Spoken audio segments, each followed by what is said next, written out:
పార్టీలు మారకూడదనే సందేశం కూడా నేనే ఇచ్చిన.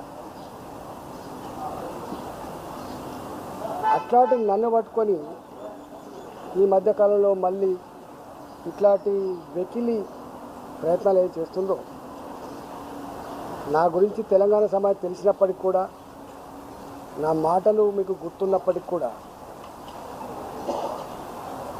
మీరు ఇట్లాంటి పట్ల అప్రమత్తంగా ఉండమని చెప్పి కోరుతున్నా. జనరల్గా నాకు అన్ని రాజకీయ పార్టీల కంటే కూడా 20 ఏళ్ళు టీఆర్ఎస్ పార్టీలో ఉన్నా కాబట్టి అత్యధికంగా పరిచయం ఉన్న వాళ్ళంతా కూడా న్యాచురల్గా టీఆర్ఎస్ పార్టీలో ఉంటారు. నన్ను అభిమానించే వాళ్ళు ఉంటారు. ఈ మధ్యకాలంలో చర్చ జరుగుతూ ఉంది, ఈటల రాజేంద్ర గారిని పోగొట్టుకొని కేసీఆర్ తప్పు చేసుకున్నాడు అని అంటాను. నేను అంటలేను. ఇట్లా అనేక మంది పోగొట్టుకున్నారు. ఒక తుమ్మల నాగేశ్వరరావు కావచ్చు, ఒక కడియం సిఆర్ గారు కావచ్చు, ఒక పొంగులేటి శ్రీనివాసరెడ్డి గారు కావచ్చు, ఒక ఏపీ జితేందర్ రెడ్డి గారు కావచ్చు,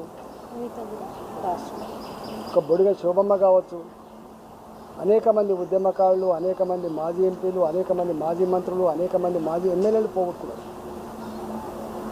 అయితే ఈ మధ్యకాలం పెద్ద చర్చ జరుగుతూ ఉంది. మళ్ళీ రాజేంద్ర లాంటి వాళ్ళు, లేకపోతే బొడిగ శోభమ్మ లాంటి వాళ్ళు మళ్ళా కేసీఆర్తో కలుతారట అనేటువంటి చర్చ పెడుతున్నారు.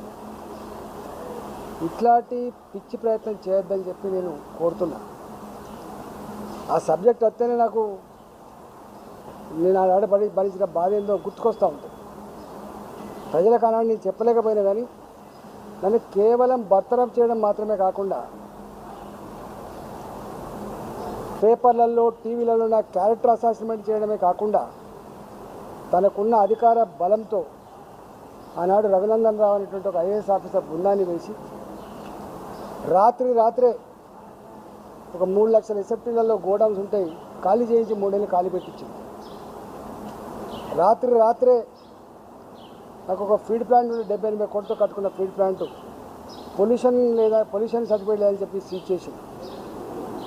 వందలాది మంది దళితుల్ని పెట్టి రోజు ధర్నాలు పెట్టించిండ్రు, షెడ్లు కూలగొట్టించిండ్రు. పొద్దున పూట సర్పంచ్ గారు అన్యాయం అని చెప్పింది, సాయంత్రం కల్లా డబ్బులు ఇచ్చి మేనేజ్ చేసి ఇది నిజమని చెప్పించింది. నెలల తరబడి అక్కడిని అడ్డబెట్టించి ఇప్పుడున్న మాజీ మంత్రులతోటి, ఇప్పుడున్న మాజీ ఎమ్మెల్యేలతో అడ్డబెట్టించి ఆయన చేయని పని లేదు. ఫీడ్ ప్లాంట్స్ ఇచ్చేసిండ్రు, కోళ్ళ ఫారాలు కూలగొట్టించిండ్రు, భూములు గుంజుకున్నారు. మొన్న ఈ మధ్య కాలంలో మళ్ళీ ఓపెన్ చేసుకుంటున్నారు మెల్లమెల్లగా. ఇవాళ ఈ ప్రభుత్వమైనా నేను ముఖ్యమంత్రి తప్పకుండా రాస్తా, ఆనాడు దుర్మార్గంగా అధికారం చేతిలో ఉందని నాకు బాధ్యత కొనుక్కున్న అన్ని రకాల లీగల్ కాగితాలు తర్వాత కొనుక్కున్నటువంటి వాటిని కూడా చెరబట్టిండు. మరి దీని మీద మీ ఒపీనియన్ ఏంటి అని చెప్పి తప్పకుండా ఈ ప్రభుత్వాన్ని కూడా మొత్తం రాస్తా. కానీ నాలాంటి వాడిని నా అవసరాల కోసం, పదవుల కోసం ప్రజలు ముష్టోడు కాదనేది కూడా తెలవాలి. తప్పకుండా సందర్భం వస్తే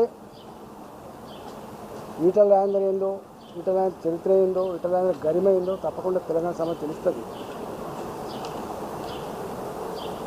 నేను ఒక విజ్ఞప్తి చేయదలుచుకున్నా. ఈ రాష్ట్రంలో ఈ ప్రభుత్వం మీద విపరీతమైన వ్యతిరేకత వస్తూ ఉంది. కానీ ఆనాడు కేసీఆర్ ఎట్లయితే మీడియాని మేనేజ్ చేసి చెరబట్టి మేనేజ్ చేసుకుంటుందో వీరు కూడా అట్లే చేసుకుంటూ ఉన్నారు. దీనంతా ప్రజలు గమనిస్తూ ఉన్నారు.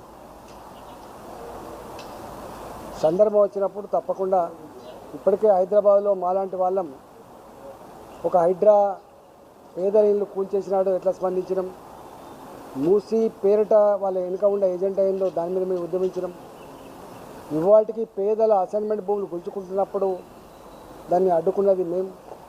అనేక విషయాల మీద ఉన్నాం. రాబోయే కాలంలో తప్పకుండా ఈ ప్రభుత్వం బుకాయిస్తూ దబాయిస్తూ మీడియాని మేనేజ్ చేస్తూ ఇలా వాళ్ళ ఇచ్చినటువంటి హామీలను పక్కకు నెట్టి ఉల్టా దాడులు చేస్తుందో దాని మీద కూడా తప్పకుండా మేము త్వరలోనే ఉద్యమం చేస్తామని చెప్పి హెచ్చరిస్తూ ఉన్నాం. ఇవాళ మా ఎంపీల బృందం, పార్లమెంట్ సభ్యుల బృందం ఇక్కడ మేము జిహెచ్ఎంసీలో ముగ్గురం ఉంటాం. కొండా విశ్వేశ్వరరెడ్డి గారు, నేను, రఘునందన్ రావు గారు. ఇప్పటికే ఈ జిహెచ్ఎంసీ పరిధిలో ఎన్నికలలో ఎట్లా మేము కలిసి పనిచేసుకోవాలి, ఎట్లా గెలిపించుకోవాలి దాని మీద మేము ఆలోచన చేసినాం. తప్పకుండా చేస్తాం. తర్వాత 6 మంది ఎంపీలం ఉన్నాం. 2 కేంద్ర మంత్రులు పక్కన పెడితే మేము 6 మంది ఎంపీలం ఉన్నాం. 6 మంది ఎంపీలను కూడా తప్పకుండా ఈ రాష్ట్రంలో ఉన్నటువంటి సమస్యలు ఏవైతున్నాయో మా ఎంపీలతో పాటుగా మా ఎమ్మెల్యే బృందాన్ని కూడా ఇన్వాల్వ్ చేసి, ఇలా మా దగ్గర డంపింగ్ యార్డ్ ఉన్నది. ఎన్నిసార్లు మొరబెట్టుకున్నా కూడా దానికి ఒక పరిష్కారం లేదు. చివరికి నేనే సుప్రీంకోర్టులో ఒక ఇన్వాల్వ్ అయ్యి కేసు వేసిన. ఇట్లాంటి క్రానిక్ ఇష్యూస్ ఉన్నాయి. అసైన్మెంట్ భూముల ఇష్యూస్ కావచ్చు, లేకపోతే మహబూబ్నగర్లో ఉన్న కొన్ని ఇష్యూస్ కావచ్చు, ఇలా మెదకులో ఉన్నటువంటి కొన్ని ఇష్యూస్ కావచ్చు, తెలంగాణ వ్యాప్తంగా ఇష్యూస్ కావచ్చు. ఇలా ఇష్యూస్ మీద కూడా మా ప్రజాప్రతినిధిగా తప్పకుండా ఏదన్నా పోరుబాట పట్టాలని చెప్పి నిర్ణయించుకున్నాం. మొట్టమొదటి ఇష్యూ రేపు మేమంతా కూడా చలో బాలాజీ నగర్ పిలిపించి ఆ ఇష్యూ మీద తప్పకుండా మా ఎంపీల బృందం అంతా కూడా మా ఎమ్మెల్యేతో కలుపుకొని ఆ సమస్యను పరిష్కారం అయ్యేంత వరకు వదిలిపెట్టే ప్రసక్తి లేదని చెప్పి నేను విజ్ఞప్తి చేస్తున్నా.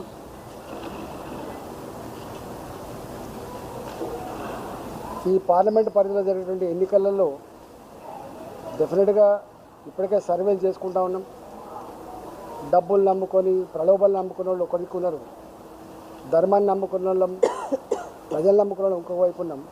100కు 100% ఇక్కడ జరిగేటువంటి ఎన్నికల్లో మేము పగడబందిగా ప్లాన్ చేసుకుంటున్నాం. తప్పకుండా రాబోయే ఎన్నికల్లో విజయకేతనం ఎగరడానికి మేము తప్పకుండా ప్రయత్నం చేస్తాం. Thank you.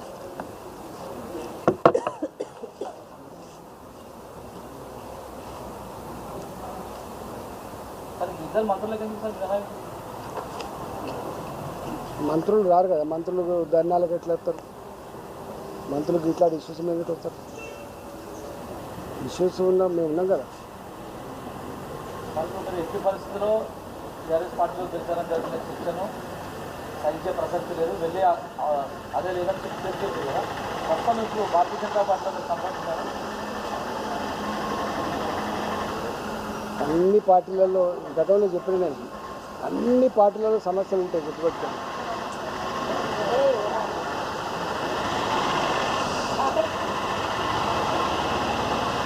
వైరుధ్యాలు లేని కాంపిటీషన్ లేని పార్టీలు ఉండవు. అన్ని పార్టీలలో ఉంటాయి, కొంచెం ఎక్కువ ఉంటాయి, కొంచెం తక్కువ ఉంటాయి. కానీ ఒక చిన్న బాధ అనిపించిన సంఘటన ఒకటి ఉన్నది. ఏది ఇతర పార్టీ నుంచి వెళ్ళి మారేవాళ్ళు అధికారం కోసమే వస్తారు, ఆధిపత్యం కోసం వస్తారని ఒక పోస్ట్ చూసిన నేను. అది దానంతా చిల్లర పోస్ట్ ఇంకోటి ఉండదు. ఒకవేళ అట్లాంటి వాటికి మేము ఉంటే 2008లో రాజశేఖర రెడ్డి గారు ఒకసారి పిలిచిందని, పిలిచి రాజేంద్ర నువ్వు మంచిగా గెలిచినావు 2008లో, మంచి పొటెన్షియల్ క్యాండిడేట్వి, నీకు ఏ మంత్రి పదవి కావాలో టిక్కు పెట్టుకో, నీకు ఏం కావాలో టిక్కు పెట్టుకో, నేను ఇస్తా అని చెప్పి. కానీ ఆనాడు మీకు తెలుసు ఎంత కమిట్మెంట్తో పనిచేసాం.